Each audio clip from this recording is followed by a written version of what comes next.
નખત્રાણા પ્રાંત કચેરી ખાતે તાલુકા સંકલન સમિતિની બેઠક યોજાઈ હતી। મામલતદાર રાકેશ પટેલના અધ્યક્ષસ્થાને મળેલી બેઠકમાં પીએસસી માટે આરોગ્ય કેન્દ્રની જમીન, પીજીવીસીએલના કર્મચારીની ગેરહાજરી, લાઇટના ધાંધિયા, વીજ પોલ અરજી નિકાલ સહિતના પ્રશ્નો મુદ્દે ચર્ચા વિચારણા કરવામાં આવી હતી। ઉપરાંત નખત્રાણા શહેરી વિસ્તારમાં ભારે વાહનો સમય મર્યાદા, ટ્રાફિક સુચારુ વ્યવસ્થા, મામલતદાર કચેરી સામે રોડ પર ઉભેલા વાહનો સામે કાયદાકીય કાર્યવાહી, દંડ ફટકારવા, બંને બાજુ સર્વિસ રોડ પર દબાણો દૂર કરવા, પાણીના ગેરકાયદેસર નળ કનેક્શન પર તવાઈ, દેશલ પર હાજીપીર રોડનું જાહેરનામું પાલન કરવા અને પોલીસ બંદોબસ્ત ચુસ્ત ગોઠવવા, ગૌચર, ગામતળ, સીમતળ દબાણો દૂર કરવાની કાર્યવાહી સહિતના ઢગલાબંધ પ્રશ્નો ઉઠ્યા હતા। આ સાથે કચ્છી નવા વર્ષની તમામને શુભેચ્છા અપાઈ હતી। કચ્છ જિલ્લામાં શિક્ષણ વિભાગ દ્વારા સરકારી માધ્યમિક અને ઉચ્ચતર માધ્યમિક શાળાઓમાં ફરજ બજાવતા શિક્ષકો માટેનો બદલી કેમ્પ સફળતાપૂર્વક સંપન્ન થયો છે। જિલ્લા શિક્ષણ અધિકારી સંજય પરમારે આ અંગે વિસ્તૃત માહિતી આપતા કહ્યું હતું કે જિલ્લાની સરકારી શાળાઓમાં કાર્યરત શિક્ષકોની આંતરિક બદલીઓ માટે ખાસ કેમ્પનું આયોજન કરાયું હતું। આ કેમ્પમાં બદલી મેળવવા ઈચ્છતા મોટી સંખ્યામાં શિક્ષકોએ ઓનલાઈન અરજીઓ કરી હતી, જે પૈકી 50થી વધુ શિક્ષકો પ્રત્યક્ષ રીતે કેમ્પમાં હાજર રહ્યા હતા। સમગ્ર બદલી પ્રક્રિયા 2 અલગ અલગ તબક્કામાં યોજવામાં આવી હતી, જેમાં પ્રથમ તબક્કામાં માધ્યમિક વિભાગના શિક્ષકોની સ્થળ પસંદગી પ્રક્રિયા પૂર્ણ કરવામાં આવી હતી અને ત્યારબાદ બીજા તબક્કામાં ઉચ્ચતર માધ્યમિક વિભાગના શિક્ષકો માટેની કાર્યવાહી હાથ ધરવામાં આવી હતી। પ્રથમ તબક્કાના કેમ્પમાં માધ્યમિક વિભાગના જુદા જુદા વિષયોના શિક્ષકોને નિયમબદ્ધ રીતે બદલીના હુકમો એનાયત કરવામાં આવ્યા હતા, જેમાં સામાજિક વિજ્ઞાન વિષયના 3 શિક્ષકોએ પોતાની પસંદગીના સ્થળની માંગણી કરી હતી। આ ઉપરાંત અંગ્રેજી વિષયના 7 શિક્ષકો અને ગણિત વિષયના 6 શિક્ષકોએ બદલી માટે રસ દાખવતા શિક્ષણ વિભાગ દ્વારા તમામ નિયમોને આધીન રહીને સ્થળ પસંદગીના ઓર્ડર્સનું વિતરણ સ્થળ પર જ કરી દેવામાં આવ્યું હતું। શિક્ષણ અધિકારીએ સ્પષ્ટતા કરતા કહ્યું હતું કે આ તમામ બદલીઓ માત્ર કચ્છ જિલ્લાની અંદરની શાળાઓ પૂરતી જ મર્યાદિત રાખવામાં આવી છે, જેથી કોઈ પણ શિક્ષક જિલ્લાની બહાર જશે નહીં અને તમામ શિક્ષકો જિલ્લાની શાળાઓમાં જ પોતાની સેવાઓ ચાલુ રાખશે।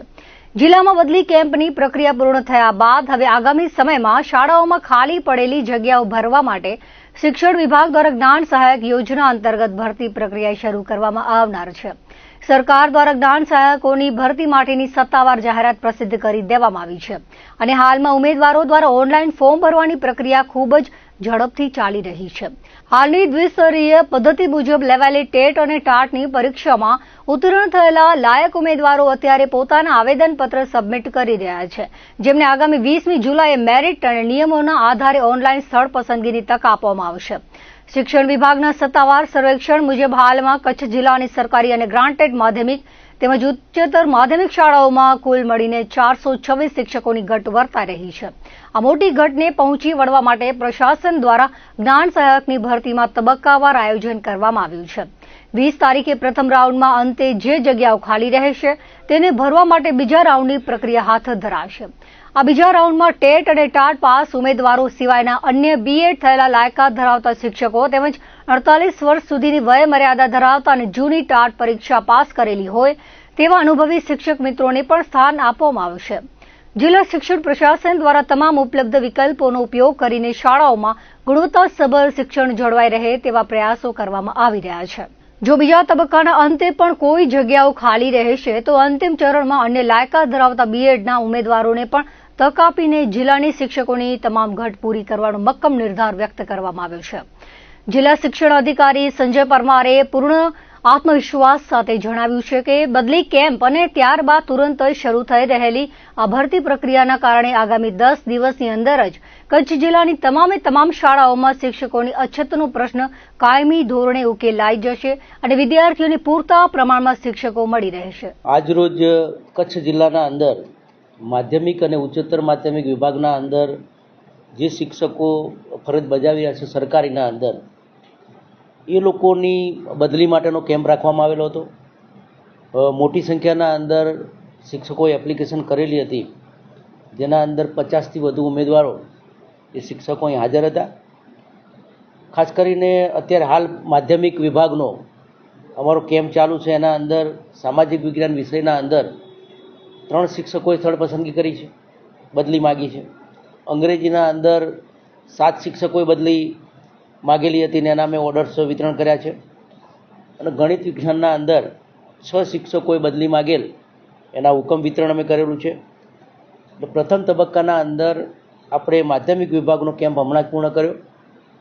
ઉચ્ચતર માધ્યમિકના અંદરનો કેમ્પ આપણે 1:30 વાગ્યા પછી શરૂ કરીશું. તો એના અંદર પણ મોટી સંખ્યાના અંદર શિક્ષકો હાજર રહેશે. આ બદલીઓ કચ્છની અંદરની સ્કૂલોના અંદર છે, એટલે કોઈ પણ શિક્ષક કચ્છની બહાર નહીં જાય, એટલે કચ્છના અંદર રહેશે. એનું કારણ એ છે કે આપણે 20 તારીખથી જ્ઞાન સહાયકની ભરતી આપણે શરૂ કરીએ છીએ. સરકાર દ્વારા જ્ઞાન સહાયકની જાહેરાત આપી દેવામાં આવી છે. અત્યારે ફોર્મ ભરવાનું ચાલુ છે. અત્યારે દ્વિસ્તરીય ટાટ પરીક્ષા એ 5 ઉમેદવારો અત્યારે ફોર્મ ભરી રહ્યા છે. એટલે એ લોકોને આપણે 20 તારીખે સ્થળ પસંદગી આપીશું. કચ્છ જિલ્લાની વાત કરીએ તો માધ્યમિક અને ઉચ્ચતર માધ્યમિક સરકારી અને ગ્રાન્ટેડ આ બધી શાળાઓ મળી અને આપણે ત્યાં 426 શિક્ષકોની ઘટ છે. એટલે 20 તારીખે આપણે જે જગ્યાઓ ખાલી રહેશે એ આખા કચ્છના અંદર ટાટ પાસ સિવાયના જે બીએડ થયેલા જે વિદ્યાર્થીઓ જે શિક્ષકો હશે અથવા 48 વર્ષ ઉંમરવાળા કે જેને જૂની ટાટ પાસ કરેલી હોય એવા શિક્ષક મિત્રોને આપણે સેકન્ડ રાઉન્ડમાં ચાન્સ આપીશું. અને એમાં પણ આપણને નહીં મળે તો બીએડવાળા છેલ્લે એ શિક્ષકોને આપણે ચાન્સ આપી અને શિક્ષકોની ઘટ પૂર્ણ થશે. એટલે લગભગ આ 10 દિવસ પછી કચ્છની તમામ શાળાઓના અંદર જે શિક્ષકોની ઘટ હતી એ ઘટ પૂર્ણ થઈ જશે. અષાઢ સુદ એકમના રોજ કચ્છ પરંપરા મુજબ ટીલામેડી પ્રાગવહેલ દરબારગઢ ભુજ મધ્યે મા મહામાયાની ચંદ્ર દર્શન પૂજન વિધિ યોજાઈ હતી. કચ્છ મહારાણી પ્રીતિદેવી સાહેબની સૂચના અનુસાર તેરા ઠાકોર મહેરુદ્વેજસિંહજી સચોડે શુભ હસ્તે મા મહામાયાનું પૂજન કર્યું હતું. સર્વપ્રથમ દરબારગઢ સ્થિત ધનેશ્વર મહાદેવ મંદિર, રવાજીના પાડિયા, માતા સરસ્વતી મંદિર, માતા અન્નપૂર્ણા મંદિર અને કાલભૈરવ મંદિરમાં દર્શન કરી દેવદેવીઓના આશીર્વાદ લીધા હતા. પૂજન પહેલા દરબારગઢમાં સ્થાપિત કચ્છ રાજ્યના અંતિમ મહારાવ પ્રાગમલજી ત્રીજાની પ્રતિમાને પુષ્પાંજલિ અર્પણ કરી હતી. કાર્યક્રમમાં કુંવર ઇન્દ્રજીતસિંહ, દેવપર ઠાકોર કૃતાથસિંહ, દેવપર કુમારી પદ્મિની, તેરા કુમાર હર્ષાદિત્યસિંહ, વિજેશકુમાર પુંજા, શ્રીરાજસિંહ ગોહિલ, સમીરભાઈ ભટ્ટ, વિપુલભાઈ દવે, પ્રમોદભાઈ જેઠી તથા પ્રાગમહેલના કર્મચારીઓ હાજર રહી પૂજનનો લાભ લીધો હતો. સમગ્ર પૂજન વિધિ શાસ્ત્રી તેજસ જોશી અને જયેશભાઈ ઓઝા દ્વારા કરવામાં આવી હતી. અષાઢી બીજ, કચ્છી નવું વરસ, હર હંમેશની જેમ આજે બીજના આપણે પૂજા કરી અને કચ્છી નવું વરસને આપણે આવકાર્યું. કચ્છી નવા વરસના સૌ કચ્છી ભાઈ બહેનોને મહારાણી પ્રીતિદેવી તરફથી અને અમારા રાજ પરિવાર આજે જે બધા ભેગો થયો છે એના તરફથી શુભેચ્છા. અને આ વરસ એમનું બહુ સારું જાય અને આપણને જે અત્યાર સુધી વરસાદ રોકાઈ ગયો છે એ માને પ્રાર્થના કરી કે આપણને જલ્દી આપણને વરસાદ આપે. કચ્છી નવું વર્ષ અષાઢી બીજની શુભેચ્છા આપું છું. અને ખાસ કરીને કચ્છીઓ માટે, કચ્છમાં રહેતા દેશ વિદેશમાં રહેતા સર્વ કચ્છીઓ માટે અષાઢી બીજ એ નવું વર્ષ છે. અને રાજાશાહી હતા ત્યારે પણ અષાઢી બીજનું મહત્ત્વ રહેલું. ત્યારે આખો ભુજ શણગારવામાં આવતા, બધાને મીઠાઈની આપલે કરતા, એકાબીજાને શુભેચ્છા આપતા. અને ખાસ કરીને ત્યારે રાજા મહારાવો તરફથી બધાને મીઠાઈઓ, દાન, દક્ષિણા અને સન્માનપત્ર પણ આપવામાં આવતા. અને આજે પણ કચ્છના મહારાણી પ્રીતિદેવી અત્યારે મુંબઈ પધાર્યા છે, છતાં પણ કચ્છના લોકોને એમને શુભેચ્છા પાઠવી છે અષાઢી બીજની. ને આજે ચંદ્રની પૂજા જે હર હંમેશ કરતા આવ્યા છીએ, એમાં આજે પણ ચંદ્રની પૂજા અર્ચના કરી છે. અને આપના માધ્યમ દ્વારા એ જ કહીએ છીએ સર્વ કચ્છીઓને નવે વરેજી લખ લખ વધાઈએ. કચ્છી નવે વરેજી શુભેચ્છા. આભાર. ભુજના પ્રકાશ શિવસાગર યાત્રા સંઘ દ્વારા ગત તારીખ 29 જૂનના રોજ ભુજના લેકવી હોટલ પાસે આવેલા રામ મંદિર ખાતેથી ભવ્ય અમરનાથ યાત્રાનું પ્રસ્થાન કરાવવામાં આવ્યું હતું. આ ધાર્મિક પ્રવાસમાં 50થી વધુ પ્રવાસીઓ ખાસ સુવિધાજનક 2x2 સ્લીપર બસ મારફતે પવિત્ર યાત્રાએ રવાના થયા હતા. 15 દિવસની આ તીર્થયાત્રા દરમિયાન તમામ યાત્રિકોએ પવિત્ર અમરનાથ ધામ ખાતે બાબા બર્ફાનીના ખૂબ જ ભાવપૂર્વક અને દિવ્ય દર્શન કર્યા હતા. આ મુખ્ય ધાર્મિક સ્થળ ઉપરાંત સમગ્ર પ્રવાસ દરમિયાન પ્રવાસીઓને અંબાજી, પુષ્કર, કરણી માતા, રણુજા, રામદેવરા, અમૃતસરનું સુવર્ણ મંદિર, વાઘા બોર્ડર, રઘુનાથ મંદિર તેમજ મા વૈષ્ણો દેવી મંદિર કટરા જેવા અનેક પવિત્ર અને જોવાલાયક સ્થળોની મુલાકાત કરાવવામાં આવી હતી. આ સંપૂર્ણ પ્રવાસ ભક્તિમય અને ઉત્સાહપૂર્ણ વાતાવરણમાં સફળતાપૂર્વક પૂર્ણ થયો છે અને તમામ પ્રવાસીઓ સહી સલામત અને સુખરૂપ પોતાના વતન ભુજ પરત ફરી ચૂક્યા છે. પ્રવાસ દરમિયાન શિવસાગર યાત્રા સંઘ દ્વારા રહેવા તેમજ જમવાની ખૂબ જ ઉત્તમ અને સંતોષકારક સુવિધાઓ પૂરી પાડવામાં આવી હતી.